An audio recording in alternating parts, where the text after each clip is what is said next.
Los Santos, Vinewood and all that mess. Tickets for the most shameless tour in Vinewood. Get them right here.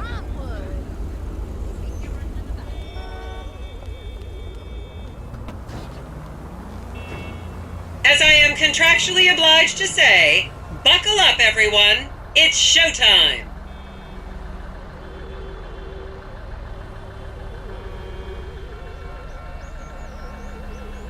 I got 7 of those, every color of the rainbow. Vinewood is often referred to as the anal bleaching capital of the world. I'm gonna take lots of pictures.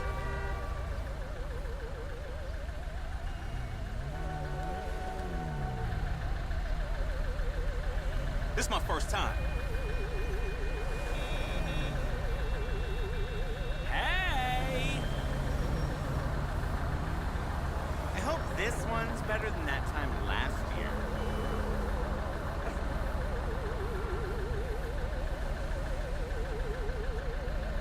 I should remind you this is a no-smoking bus. Unless, of course, it's medical marijuana, then you're all right.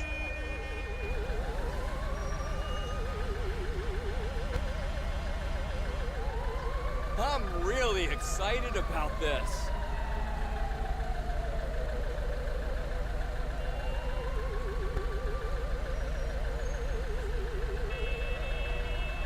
I wonder if we get to tour Crack Row. Oh man, this isn't happening.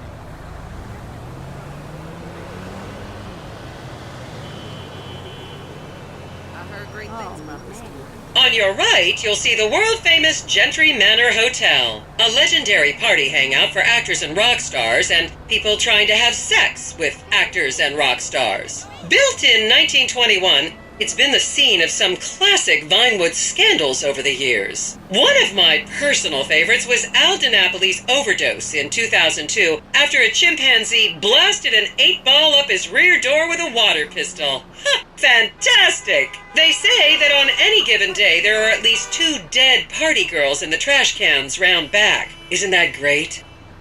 Okay, smartphones at the ready, celeb spotters. We are now approaching the legendary nightclub, the Dungeon Crawler. Opened in 1996, the club is famously owned by actor Bruce Spade, who has a custom-built elevated VIP table so that he looks the same height as everyone else. It remains one of Vinewood's hottest night spots for the rich and famous to do drugs and date rape impressionable fans. Play your cards right, and that could be you! The Dungeon Crawler was in the news again recently when comedian Morgan Chester allegedly ran over a doorman in his SUV for not laughing at one of his jokes.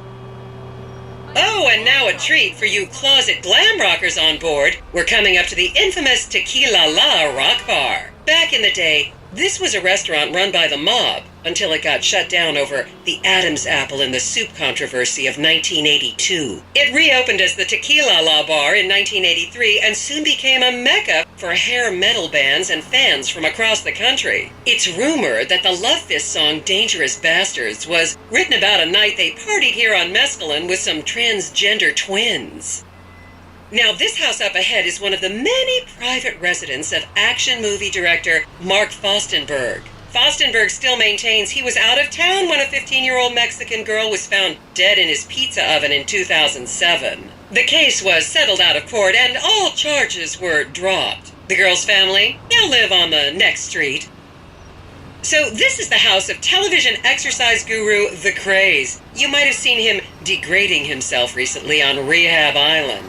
Do any of you remember the 80s? Huh, strange times. People didn't go to the gym back then. They did jumping jacks in front of the TV and leg warmers and headbands. The Craze swapped his gold lame leotard for a crack pipe in the 90s, but is reportedly now clean and in the best shape of his life. That's Vinewood's code for, he's trying to make a comeback.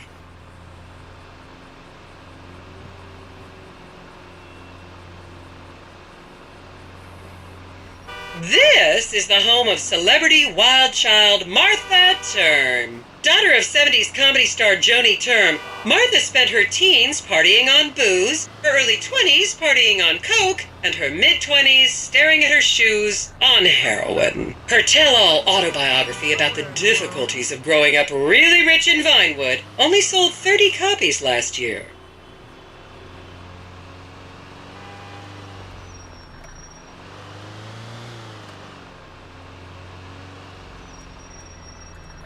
I was a member of the jury in the 1991 movie Last Will and Testament, they cut my line.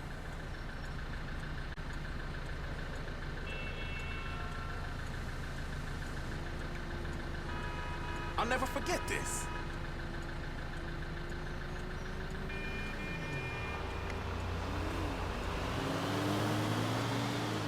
This is transcendent.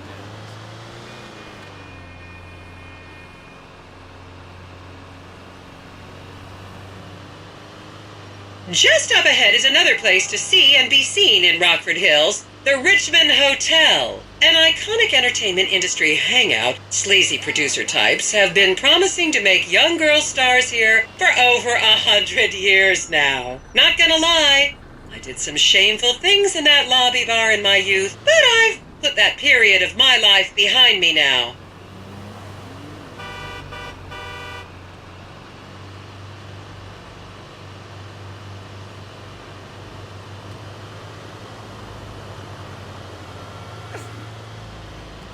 Oh, you know, it was on that TV show.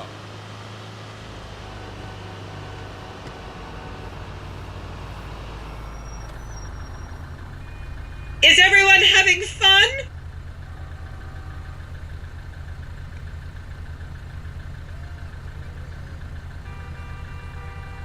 You think we're gonna see that famous tar place?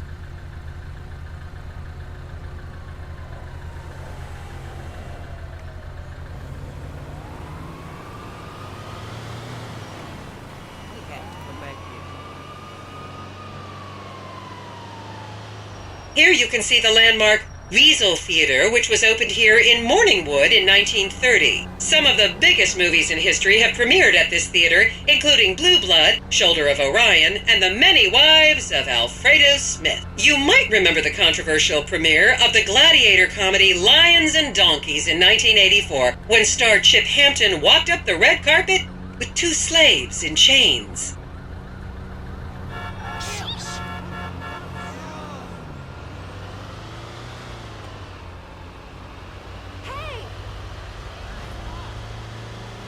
That's history right there. Last night, right? Well, I never.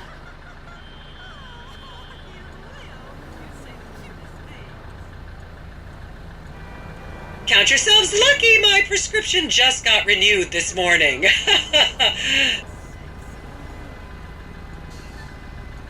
Wow!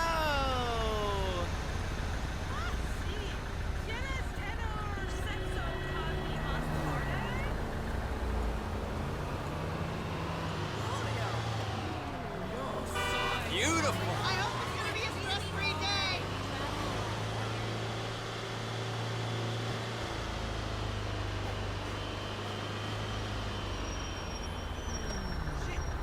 That's pretty cool. She doesn't know, of course, but she reads my emails and text messages. Just up ahead on the right is where Delancey Medua's septum fell out after a ketamine party.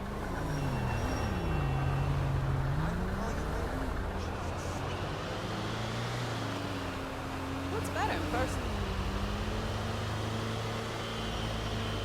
And now to our left, ladies and gentlemen, is the famous Richards Majestic Studios. The product placement for classics like Nelson and Naples and Rum Runner, and the not-so-classics like Vinewood Zombie and Shoulder of Orion 2 was shoehorned into the final edits right behind those very gates. Everyone has a favorite Solomon Richards movie. An American Divorce really helped me through a difficult time when I was bankrupting my first husband. Oh, come on, don't people in the Midwest watch movies? You must have seen Defender of the Faith. No? Wow, tough crowd.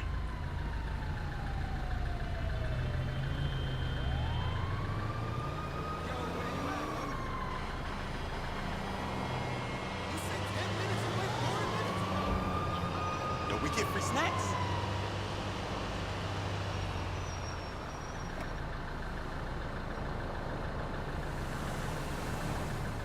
Loving these vibes.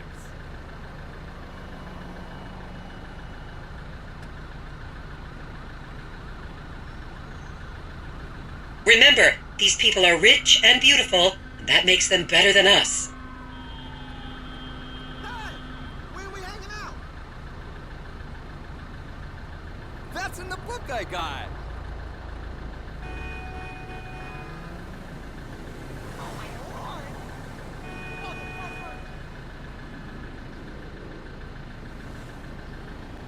I bet this place was great in the 1940s.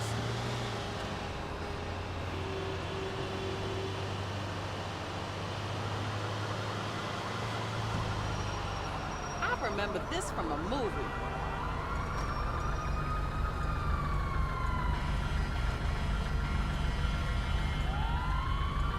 Keep those cameras out and fingers on the trigger. Celebs are skinny and fast.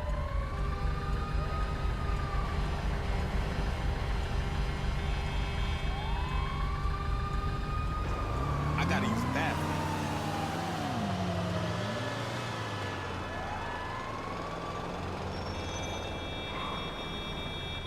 I am totally chill.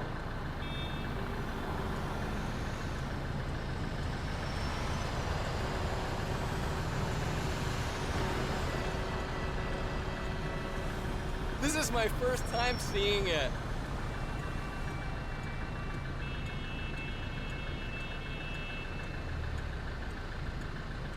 To the left, you'll see a spot where a pizza boy claims that Clay P.G. Jackson asked him to remove his shorts.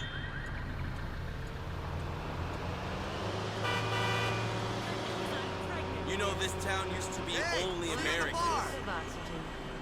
You better learn from this shit.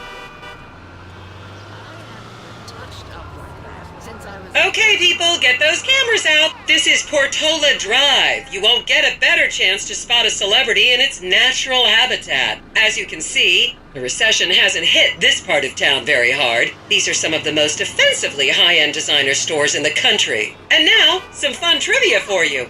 There have been a number of movies shot on Portola Drive, mostly awful ones about rich idiots, including the blockbuster 2005 romantic comedy Shoe Whore, that's credited with sending women's rights back 50 years. The store we're passing now is where British star Charlotte Crown was caught on film in the changing room, eating and purging the same burrito over and over again, just like a dog.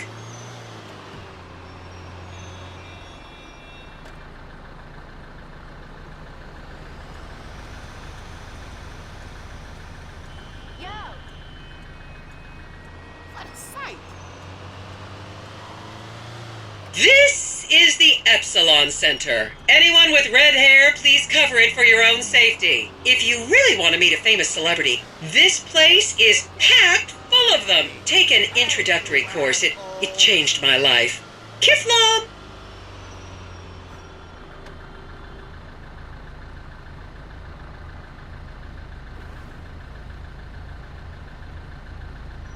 Yo, this was in that movie.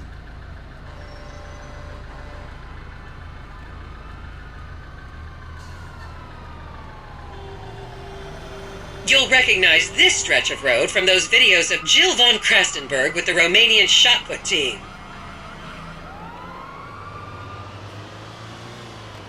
This is so relaxing.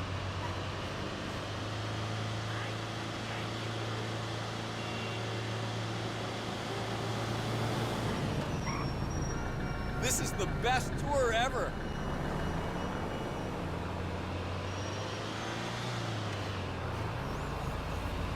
You think we're gonna see that famous tar place? Hey, good. Great time the other night. Bet you did too. Don't you just love people you've never met and would have you arrested if you came within 10 feet of them?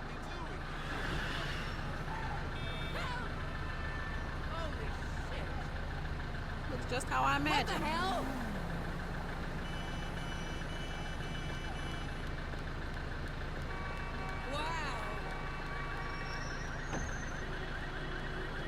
I want my money back.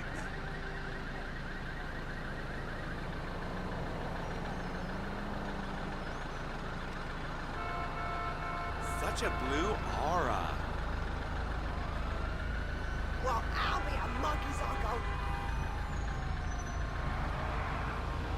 Please refrain from taking photos of ethnic minorities. They could be gang members.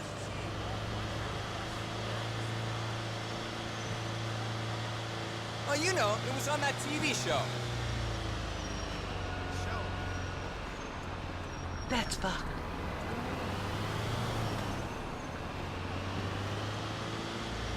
Awesome car, man. My ex-wife tried to take me on this fucking tour.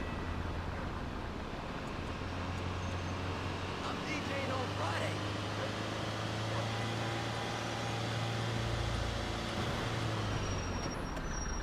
We have to come back here.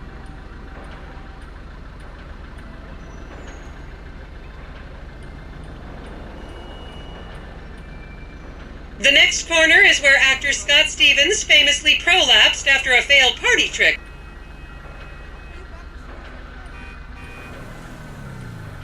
Y'all give refunds?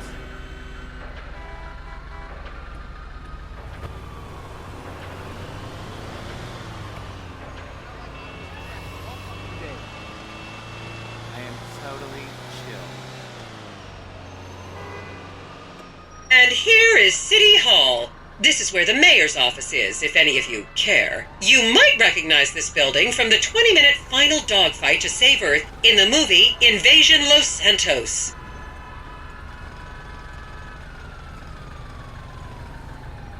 Fuck you too.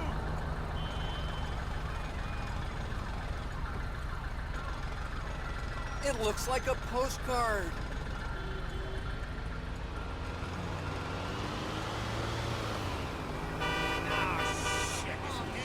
Remember when Laszlo was arrested for masturbating with an eggplant and shouting at women? That happened right here. Way. Hey man, what's up? Over here, you frickin' dick. Yo, where you at, bro? Holy shit. You said 10 minutes.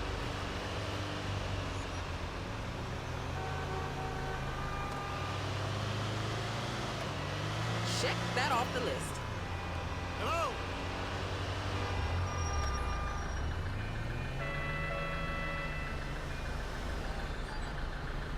I'll never forget this.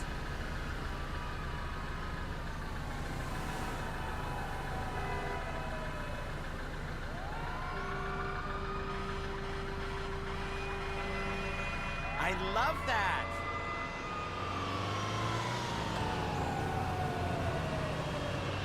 What the shit?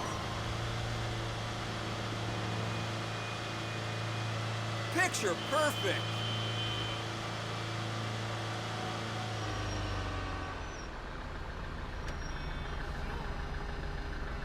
Look at that.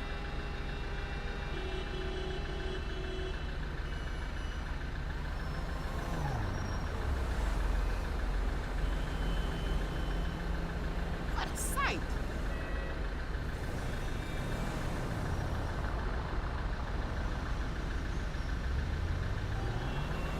That's a sexy car.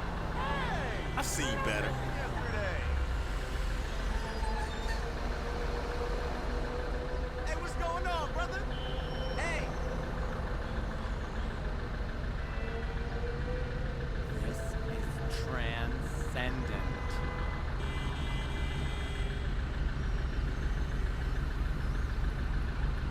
Beautiful.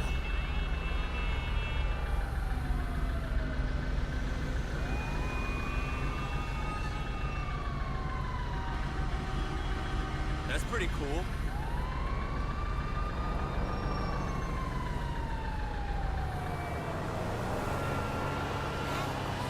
It's better in person. Balls.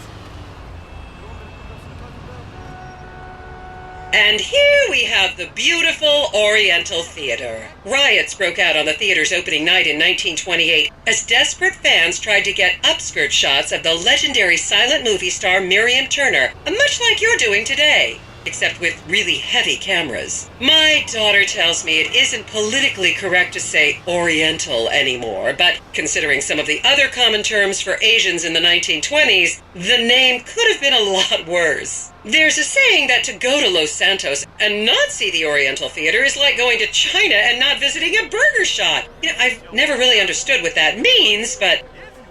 And here we are, back on the strip. As they say in Vinewood, that's a wrap, folks. I hope I managed to take your minds off the economic downturn for just a little while. I'd like to remind any Europeans that 1% is an insult, not a tip. Enjoy the rest of your vacation.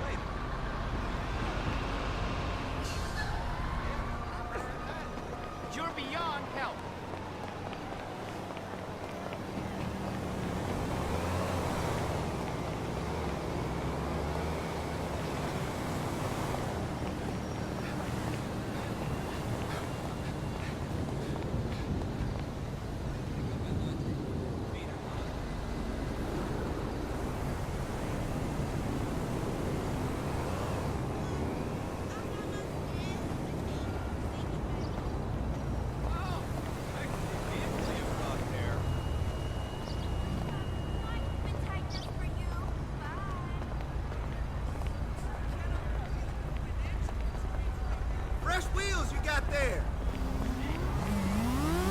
Hey, how's it going?